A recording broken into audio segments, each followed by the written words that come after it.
Welcome to episode 5 of Bleach Revisited. This is going to be our reading of the 5th chapter of Bleach. As always, this video will be divided into 3 pieces. Part 1 will be a rereading of the chapter. Part 2 will be an analysis and response to both what's going on literarily as well as artistically in the chapter. Part 3 will be foreshadowing connections to other parts of Bleach, the manga as a whole. So there'll be spoilers there. Feel free to jump ahead to any part that you like, and take breaks if this ends up being a longer video for you. You don't have to watch it all in one. As always, these are unscripted. They can get a bit rambly, so I do apologize if that ends up being the case. But hey, I love Bleach. You love Bleach. Let's get into some Bleach. This is Chapter 5, Binda Blinda. Let's begin. Bleach, the story of Bleach, number 5. Don't say to your sister. Bad pop, super funk, nice vibe, death romantic, metal bound blast. The Bleach are left or right. Ruki or Rotwood. Jet Ape, 15. Vega Highwell.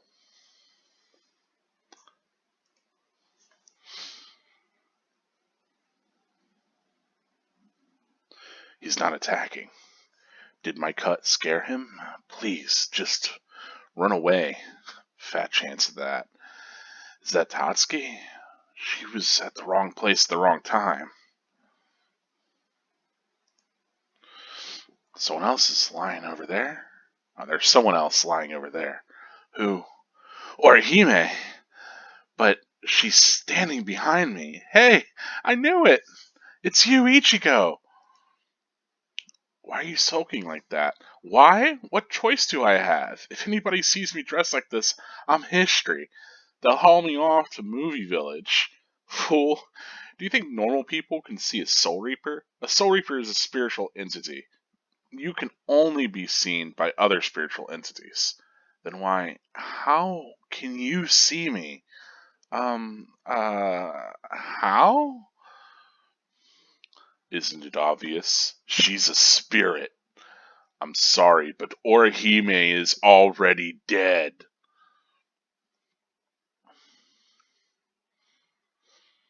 Scales, my blade can't cut them.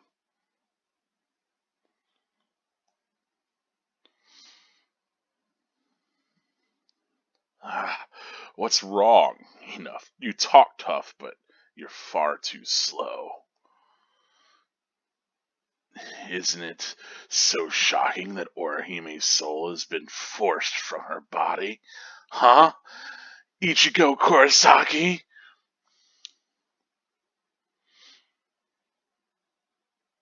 Acid?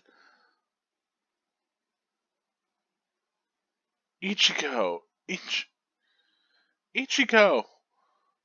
Let me go! Let me go! Ichigo's... I said let me go! Orihime, have you really forgotten me? It's me, Orihime! Sora? Ichigo, wake up! Ichigo! Ugh, stop yelling. That's all you've got to say? You shamed Soul Reapers everywhere today. I don't know. He's not like the others. I hesitated. So be it, but bear in mind, if you lose, he'll eat Orihime's soul. Is it really you, Sora? It's me, Orihime. You haven't forgotten. But why? Why you hurt Tatsuki and Ichigo? Why? Why? You know why. Those two tried to tear us apart. What? After I died, you prayed for me every day.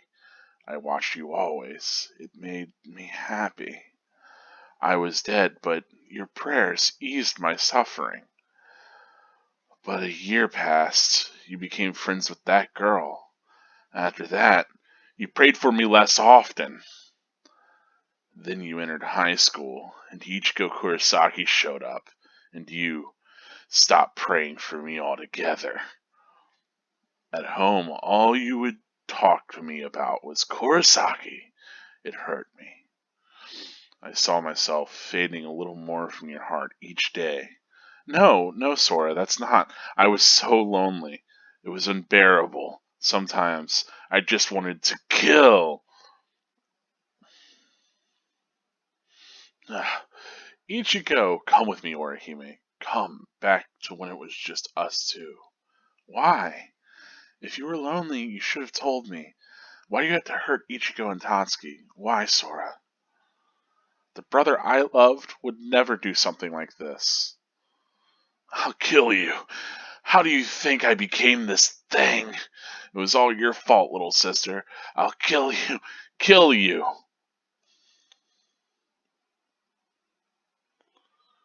Big brothers. You know why they're born first? To protect the little ones who come after them.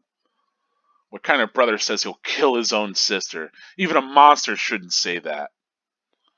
Ichigo. Why? Why do you stand in my way, Ichigo Kurosaki?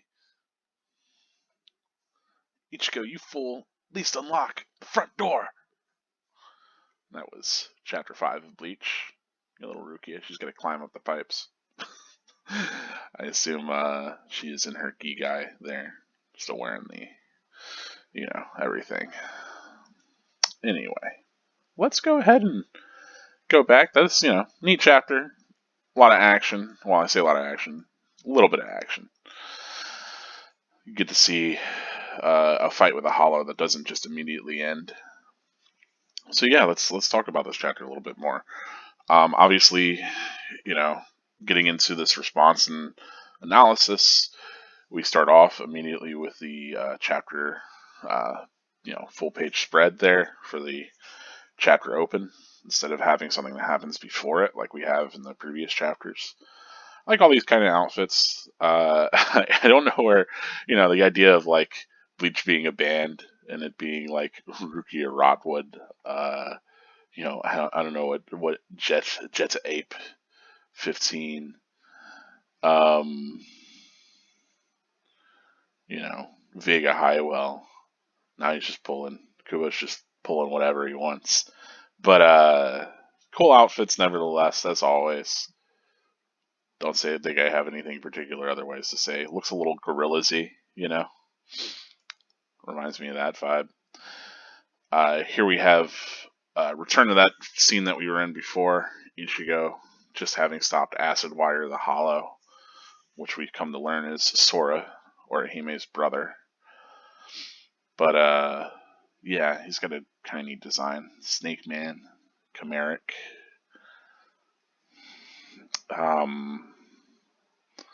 Yeah, and I mean, really a lot of this is Ichigo trying to figure out exactly what's going on. Real good sense of, again, like space and exactly how everything's laid out.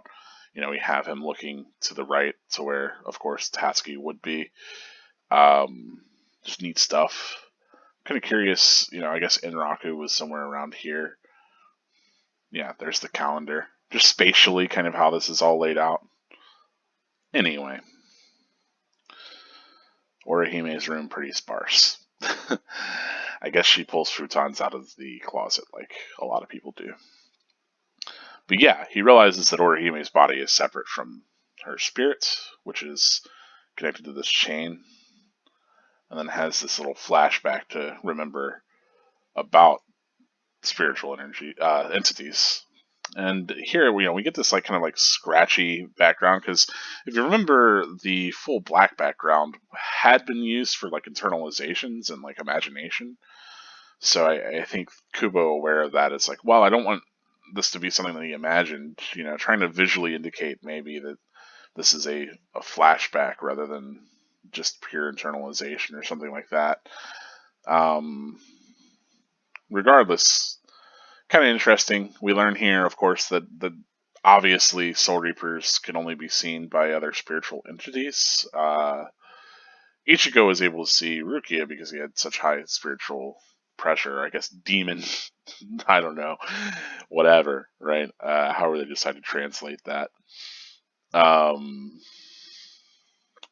yeah, we get the zoom into the link between their bodies, very clearly drawn between spirit Orihime and physical Orihime.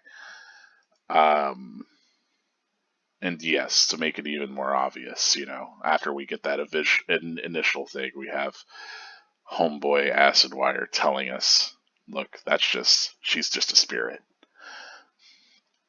She's dead. Which, pretty bold.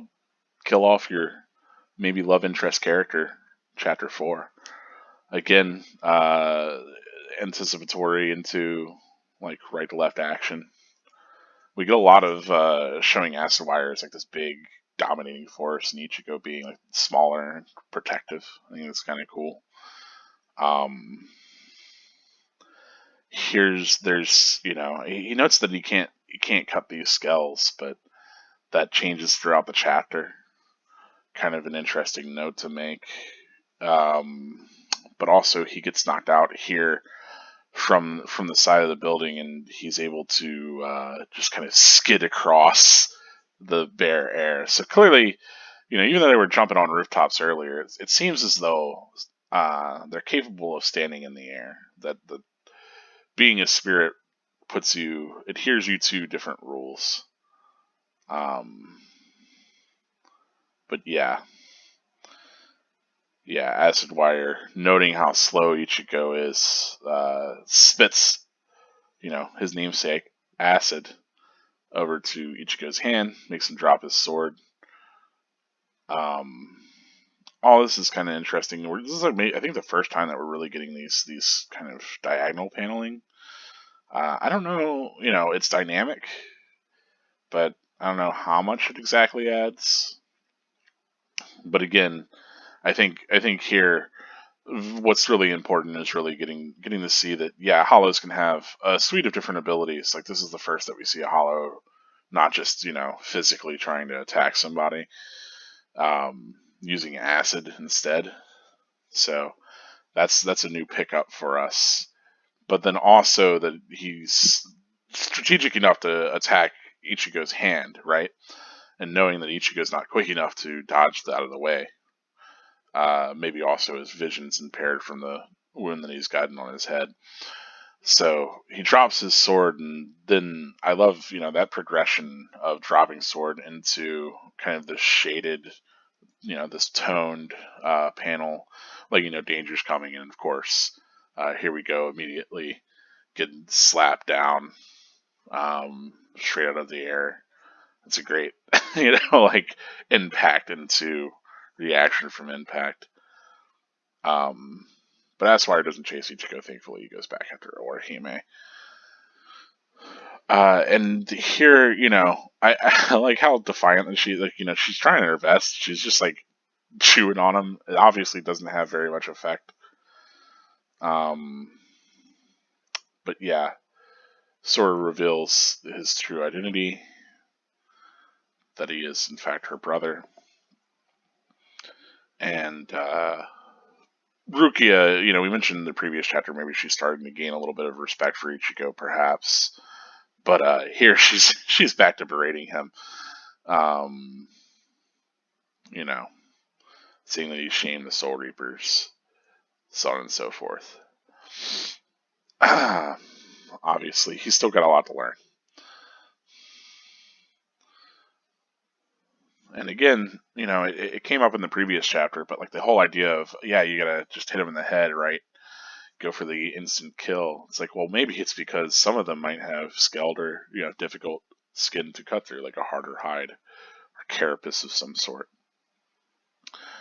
Here we get that kind of twisted hollow logic, I think the idea is that if you are a hollow and you're allowed to, like, kind of stew in these regrets and these frustrations, like, this is the way that your thinking kind of gets warped.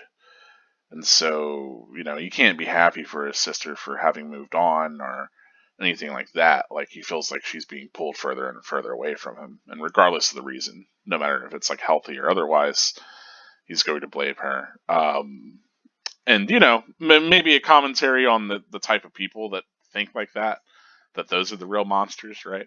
But it's certainly an unhealthy way of thinking, right? That you're not able to really consider the other person, that you become kind of selfishly absorbed into satisfying, like, your own needs, right?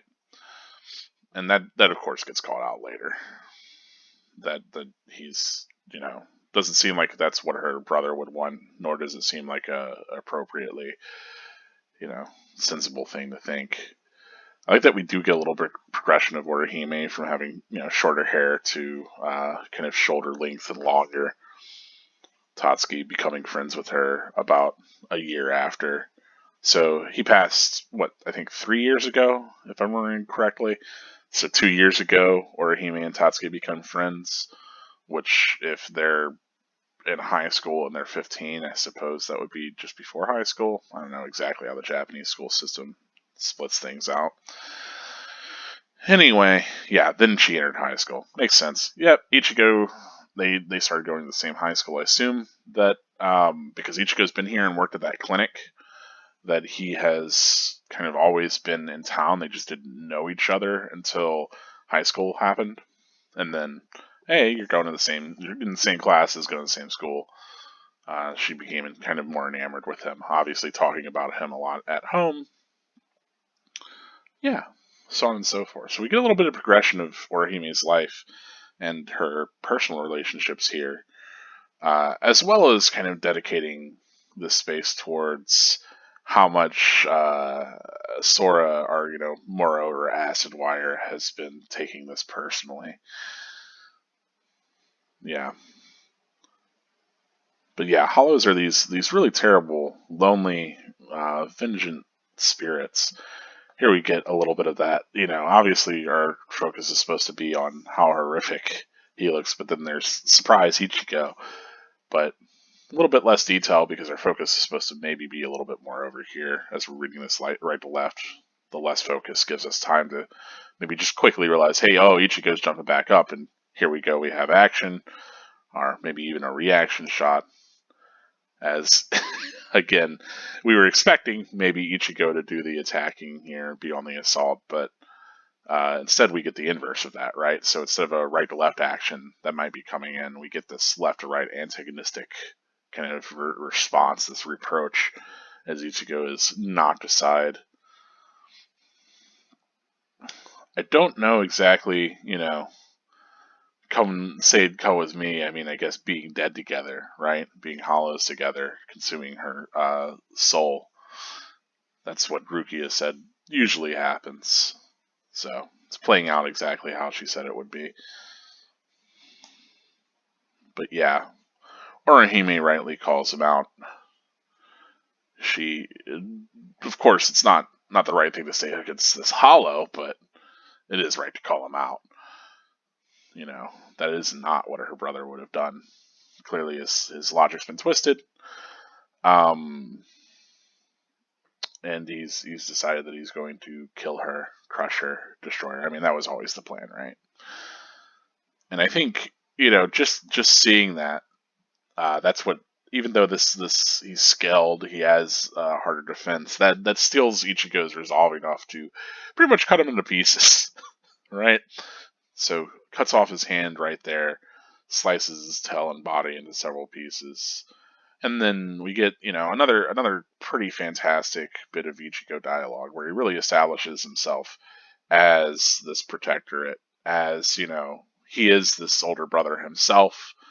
Everything that we've gotten so far is that he has these very real lived connections, right? And that, he thinks the importance of those connections is to nurture them and to protect them rather than to ever do harm because of them, right? So, yeah, of course. Even a monster shouldn't say that he'd kill his own sister. He's cut off both of his hands at this time. At this point, Acidwire's not doing too hot. He's pretty much done for. And that's the end of the chapter. Curious to see, of course, where this will go, as we've got this antagonist has been more or less cut down. We're left with this kind of question of why Ichigo stands in his way, though I think Ichigo made it pretty obvious. So, not a lot else going on there as far as that's concerned, but we'll see how this concludes, because without, you would think, like in the other chapters, big stunning, cool defeat, that's how you turn it out, but we have this character that's pretty tragic, right? That has now been reduced to even less than a monster, right? He's been dismembered, he's been cut apart. What's going to happen to Sora here? And I think that's maybe what we're supposed to be thinking as we end this out, is that Ichigo hasn't outright killed this guy. He's still suffering. And Rukia might have some words for that because, clearly she thinks that the less that you have to engage with these human identities, whenever you're dispatching these things, the better, right? Rukia has this very kind of, look, that's not the person that they used to be. They're a monster now. And entertaining or engaging with that sort of twisted, warped identity isn't healthy, and might cause a sort of hesitation that could be fatal, right? So it's interesting that this ends on that note. I think we're supposed to more feel a little bit sorry for Sora here. Obviously, showed in pretty dismal and drastically severe light. But, he was just trying to kill everybody, so fuck that guy, right? I do love the idea that Rukia couldn't get in. It's on the second floor, so she has to climb up the pipes. Ichigo can just do like a 20-foot hop, but Rukia and the ski guy, not so much. Calling him a fool. Yeah, so as you see, sometimes the Omagi space is used for like little jokes and interlude kind of things like that. The other big thing is obviously, talking about big moments in this chapter. It's a lot of reaffirmation of things we knew. I think obviously confirmation that this is Orihime's brother is a big one, but also kind of how Hollows think. We get a lot more development for Hollows here, so we understand that like Hollows can be pretty diverse and can be pretty individualistic, both in terms of identity as well as in terms of what powers they have. So it creates a kind of a more of a dynamic enemy rather than just like these are monsters that we have to fight. Now that they have these identities, they have a little bit more going on that invites the viewer or the reader to think more about the nature of this antagonist, instead of maybe there's a little bit more there that we haven't seen yet, right? So it's evocative, as it probably should be, rather than just being like, oh yeah, whatever, they're spirit bears. You gotta kill them. They come and try to eat us, right? There's more there than that. And I appreciate that gets set up pretty early, like immediately. This first chapter gets set up for that to establish that the antagonists in Bleach it's not entirely black and white, ha ha har har, Bleach, but that we have these kind of antagonistic forces that are twistings of humanity, that maybe reflect like some of the ways that people actually think, like living people, not just twisted monster people, right? So, as deranged and as twisted as the whole hollowification and process of being a hollow is, and how maybe that lends some excuse or some kind of moral imperative, like, okay, no, they're just bad. There's still a degree of humanity there, right? And a lot of what the Soul Reaper's kind of duty is to kind of deny that, to focus on vanquishing them despite it, and kind of to not think about that kind of more, that remnant of humanity, which speaks a lot towards like the way that we think about the ways that we, deal with our own actual enemies, and the ways that we otherize and kind of devalue those that we would be opposed against in real life.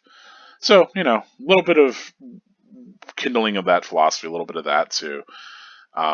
We also get to see that Ichigo clearly has a lot of growth to do, even though he's been practicing. Even Acidwire calls him out as slow. He drops his sword. He gets, pretty thoroughly beaten down. The only reason why Ichigo is able to really come back and strike true is that Acidwire's basically pissed him off enough that he's been able to cleave right through him, assumably. Otherwise, it's like there's not much other explanation for that power boost. I think the other big thing is, here also Orihime has learned about all of this. That's not to say that, Rukia can't just Men in Black zap her, but ostensibly Orihime's dead, right? So that's another aspect of this to wrap up. So we have a lot of different elements that have kind of come together kind of organically, right? Because we already knew about Orihime, and we already knew about Hollows, and we already knew about, a couple of different things. But it's using those elements that we already know about and arranging them in interesting ways that I think makes this first little section really interesting and builds on a lot of those ideas in kind of captivating ways. But yeah, let's go ahead and talk about how this connects to chapters writ large, Bleach as a whole. So if you're not looking for spoilers, if you're trying to avoid spoilers, then go ahead and get. But this will be the spoiler section for the video. This is where we talk about foreshadowing and things like that. And where I'll cough and I'll never edit out the cough video or audio, whatever. Anyway, so talking about the foreshadowing and the connections that this has to Bleach as a larger part, it's difficult to say. Some of this, obviously there's a lot of reiteration of what we've been talking about in earlier chapters. Clearly there's a little bit more depth given to Hollows. We talked about that in an analysis. But again, we get very clear depiction of the soul chain. Because that soul chain's not severed, I assume that she's not truly dead, right? That she can be restored. It's the severing of the soul link that is like, okay, you're actually dead. But I believe that gets shown to us or told to us just straight out in the next couple of chapters. But it's been a while since, soul links mattered that much, right? The chain. Yeah, Rukia here expressing how spiritual entities work and that you can only really be seen by other spiritual entities. And of course, I guess those that have tons of spiritual power themselves, or Ryatsu, like Ichigo, right? So, kind of interesting that like the idea is that all of these are like these kind of hidden entities. I think the anime does a pretty good job of showing even Hollows as being kind of these invisible oppressive forces. I believe that we get like a little clash between Rukia and a Hollow maybe in the street in like one of the first episodes, invisibly, maybe even the first episode, whatever. Point is that there's clearly these invisible forces at work, or that can't be seen, and the idea of things that can't be seen is not just mentioned at the beginning of this entire volume, but continues to be an ever-present kind of thing in Bleach, right? This imperceptible threat or this imperceptible world. We get that constantly. I mean, like literally, Aizen's entire power is like messing with your perception. Of course, changing your perception, editing that. A lot of the antagonists actually have that sort of a thing, right? They have powers tied to perception. So, going beyond Aizen, but going to Tsukishima, I mean, he literally edits people's past and their perception of the past. I mean, he edits the past too, but it's individualistic. It's not holds true against literally everyone unless he stabs literally everyone. And then with Yuhabak or Yahweh or however you want to pronounce his name, Yawak, the Quincy Lord, right? He has the Almighty. He can perceive all these different outcomes and realities and affect them. So perception is clearly pretty important, pretty core to Bleach, where Ichigo kind of his perception is wholly like individualistic again. I think a lot of these antagonists have kind of seek control over perception or control over reality in a way. I think again it just pits Ichigo against as like this individual pitted against these kind of larger things that might kind of elude most people or might kind of be more representative of societal ill rather than just an individual guy that he has to fight. the other big thing is, obviously he's becoming a part of this world too, a part of this world beyond perception. So he's got to learn that. That's what's happening here. It's neat that that carries through. Again, one of my favorite things about Bleach is that there are these thematic elements that resonate through the entirety of the series, and that stay pretty thematically consistent. And so, that ends up being one of them. This idea of the individual perception versus others that can work perception, or that work, that their work is that of the things that can't be perceived until, of course, they become relevant. But yeah, it's interesting.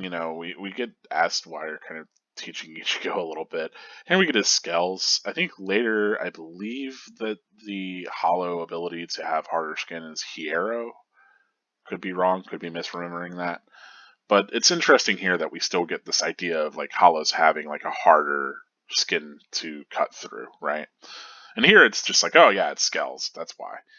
But later in the series, it's like, oh no, they literally have like using their Ryatsu have hardened their bodies. So it's not like I could just cleave through them.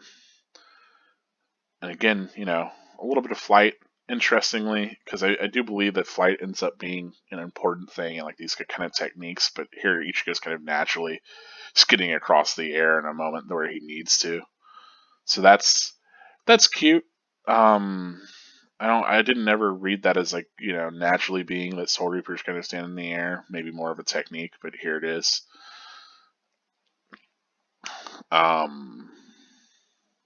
We get a little bit of that false jaw of the hollow, that it's all like a mask kind of thing as it sort of pieces apart so that he could spit this acid.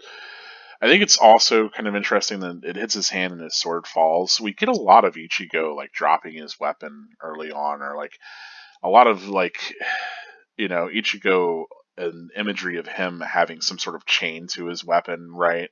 That he has wrapped around him. That's certainly the case whenever he comes back from the Don guy to fight Aizen. But we also get that with him wrapping the like the cloth of his sword against I think it is Ikaku.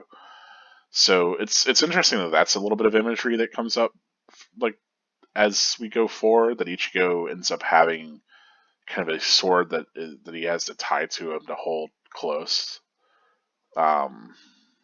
That even though he's going to fight through like this adversity, he'll continue to hold it, because clear early on, we have that he's not as proficient, right? He hasn't dedicated himself that wholeheartedly to holding his weapon that way and to like fighting to the end. So here, whenever he gets injured, whenever that acid does hit him, he's quick to drop his weapon and be punished for it.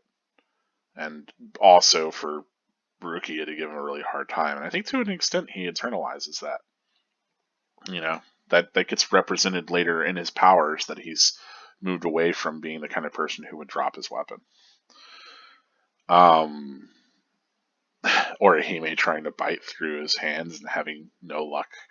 But again, kind of shows us as Orihime being defiant. Talked about last chapter, her getting those powers of rejection, and certainly here she rejects this as her, true brother. So kind of interesting parallel there, like I guess connection and draw.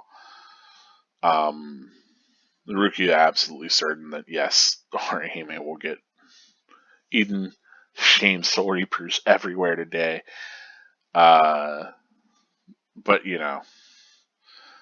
again, I think the idea is that she really wants him to just kill this Soul Reaper as quick as possible so this situation doesn't get even further out of hand, right? Anyway, we talked a long deal in the analysis kind of about everything happening there. Interesting that, because Tatsuki was friends with Ichigo since they were kids, but it seems like she never kind of connected Orihime and Ichigo. Despite that, she was just maybe cool with being just friends with Orihime and not hooking up with guys that she knew. But we also get kind of the implication that maybe Tatsuki is a little bit less close to Ichigo now, that she sort of knew him more whenever they were kids. We get that lowliness of Hollows. Another, I didn't mention it, but like just the kind of way that this is lined up here, where you get like his mouth sort of framed underneath where it would be in the upper panel, I think reads kind of interestingly. Anyway, yeah, I love that. There's he's like, okay, well, the way that I'm going to deal with this loneliness is through violence. Certainly, we see a bit of that later on with the Espada, especially maybe with Ulquiorra, but he's kind of struggling with how to deal with that too, right? But a lot of the Espada have this sort of loneliness at their heart, and I don't know, they deal with it maybe in less violent means most of the time, but they're also kind of found a new purpose through serving Aizen, right? Because it's this entity that they can't just be violent against, but gives them purpose otherwise. So they're not just kind of left to their own means. But yeah, here we have, again, Orihime gives this rejection. She's immediately almost killed for it.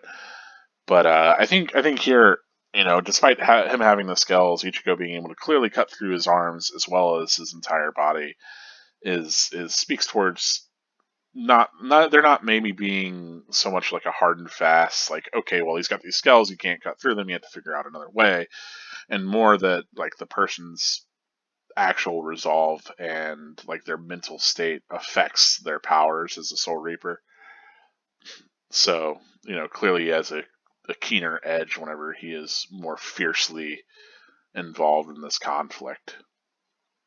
Because here he's not just, Ichigo's not just refuting what Sora is, or Acidwire is doing, which is, he's clearly here to protect Orihime, right? Orihime is in immediate danger. But then he's also refuting exactly like his ethos and like what he's saying.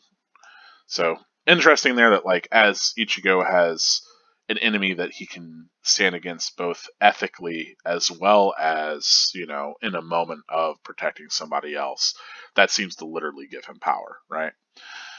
So kind of cool. That's going to come up, of course, a ton. We see that constantly. Ichigo having this kind of ethical antagonist that he can stand against with his personal kind of morals.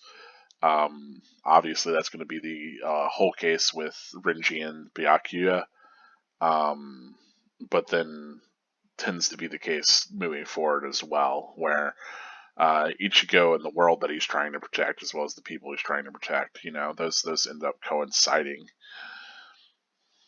Yeah. So, I said here this is maybe meant to give us a little bit of sadness here, a little bit of a despair here for Acidwire, and I think so too. Certainly think that stands, that speculation that I had made during analysis. I don't think that there's, much other reason other than showing us as these hollows as these kind of tortured spirits, and that we're supposed to maybe feel some degree of sympathy for them, even if they are terrible monster people at the end of the day, right? So, again, does a lot of doing that. Don't have much else to say about this chapter and connections. If there's anything else that you saw or things that you'd like to talk about with it, feel free to bring them up in the comments. Let me know.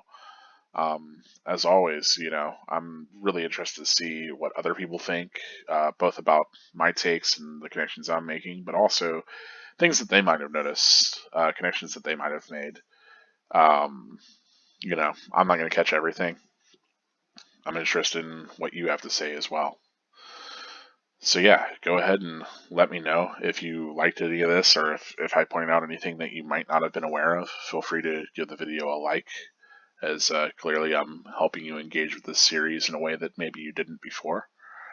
And if you're interested in supporting me, outside of liking, subscribing, all that nonsense, you can, of course, go over to Patreon and support me monetarily as well. But otherwise, that's been it for this chapter of Bleach Revisited, this episode, chapter 5, episode 5. Yeah, I don't have much else to say here, so I'll just say, spirits are forever with you. Stay gold.